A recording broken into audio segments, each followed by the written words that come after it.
this for a wet dream? Man, this some old bullshit. Now, I usually don't talk about movies on this channel unless I kind of really want to, but I find this movie interesting as to why it failed, probably because it's the last Nightmare on Elm Street movie we'll probably ever fucking get. And to me, that's sad because while you do have bad reboots like Halloween and Texas Chainsaw, you do have good ones like Alien and Predator.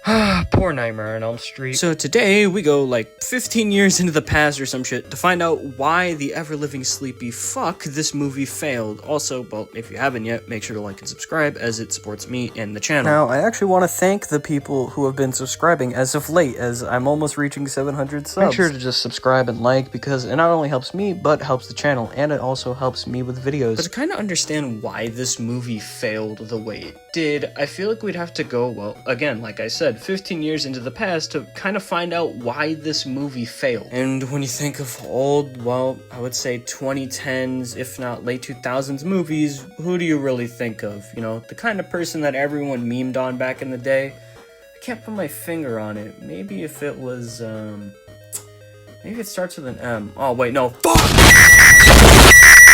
Yes, if you didn't know, Michael Bay had a hand in this movie, and at this point he had his hands in pretty much a fuck ton of movies, most notably the ones that fucking suck huge donkey balls. Bay wasn't even that well liked by, well, anyone, so the fact that he was even in charge of a Nightmare on Elm Street reboot, or, well, his studio was, it was, certainly a choice that made people want to eat chicken heads. You could tell that people had huge confirmation bias when they heard that Bay's studio was involved with this movie, and honestly, again, I don't even blame them. It was bad considering how he handled stuff like Texas Chainsaw Massacre and, well, the Transformers movies. And this movie obviously has a fuck ton of CGI, but not cool CGI. But we'll get to that. Don't worry, we'll get to that. They also didn't even bother trying to contact Wes Craven, you know, the fucking guy who created the entire franchise you're rebooting, as if that would totally help the film and not hinder. And speaking of things that didn't help this fucking movie at all, Oh, no, no, no. this film released during a pretty bad time for horror movies in general, when it comes down to reboots at least. Even My Bloody Valentine wasn't safe from the bad horror reboot treatment. Like, I mean, for fuck's sakes, and that reboot was a terrible one. It was a terrible movie. The only good part that I could really remember was Jensen Ackles in that movie. You know, Soldier Boy. But the point is that the horror genre was oversaturated with a lot of bad reboots, so Nightmare on Elm Street just kind of became one of the pile instead of, like, the saving grace of it, or, like, the actual clean thing that stands upon a pile of shit. It became one of many, and for pretty good reason, considering that the film is not really that good. Especially since, again, it was a part of the many, and I mean many, oversaturated horror reboots that came out at the time. Audiences were just simply sick and tired of this shit. Now, since everyone wants to be a joke of jokes of sorts when it comes down to film stuff on YouTube, you probably came to hear me talk about how bad this movie is. Now, again, I'm not gonna bloat this video's runtime, even though I really could do that if I wanted to. I'm just not gonna do it. But I will kind of skim over the film's issues, starting at about like 3, 2, 1. Well, let's be nice. Yeah. Let's be nice. We don't have to go there. I mean, you're not wrong, but you didn't have to say it. I mean, good Lord. The film itself is not that good, and while it's not the worst thing I've seen in my life, it's still not that good of a movie. Simply put it, the film doesn't really have its own identity. It tries way too hard to flex CGI versions of shots from the original and a bunch of other watered down things from the original. The characters aren't that likable. I mean, in fact, Quentin and Nancy are probably the ones I hated the most, especially since there's an entire cringy fucking part where they go on about how unique and special they are. It just comes across as like cheesy and trying to relate to people, but the problem is that they also kind of come across as like a little bit emo. Hey, at least Quentin's dad is played by Clancy Brown. Fuck yeah, dude. And then there's the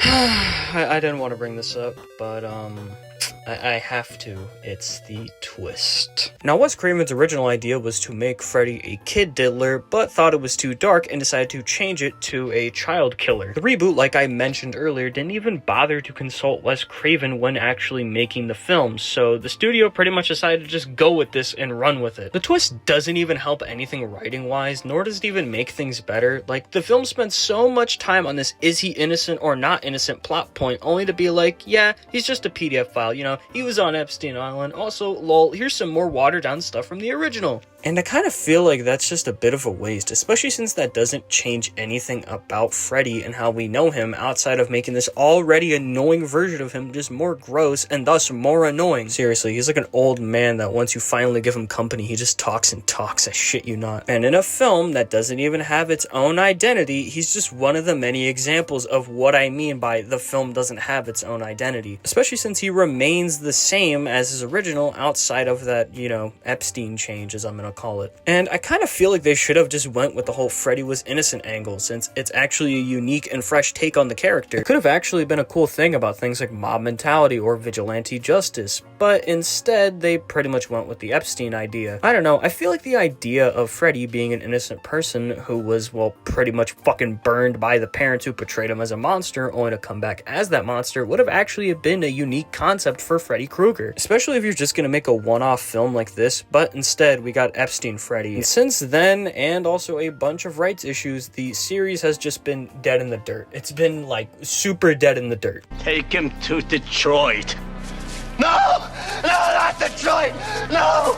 No, please! Anything but that! No! It kind of sucks that the 2010 version is the one that they have the most domain over because the rights are all over the place and fucked. Because if you have the right writer and right team, you could actually make a good Nightmare on Elm Street movie. And while, yeah, like I mentioned, Halloween and Scream have had ish reboots, franchises like Alien and Predator have actual good reboots. And again, I feel like if given a good team and a good writer, they could actually, you know, revive Nightmare on Elm Street as a series. It just sucks that the series is in rights hell, especially since Jason is out and about. I mean, for fuck's sakes, the guy got into Call of Duty. At the end of the day, Nightmare on Elm Street 2010 has a lot of issues with it, but it shouldn't be the be-all end-all of the series. But the rights issues and the fact that this movie damaged the series' reputation beyond belief is already enough for both fans and studios alike to be like, nah, we don't need it. That, and also New Line just has other series that just make way more money, so I don't really think they need to make a Nightmare on Elm Street movie right now. I guess you could say that it's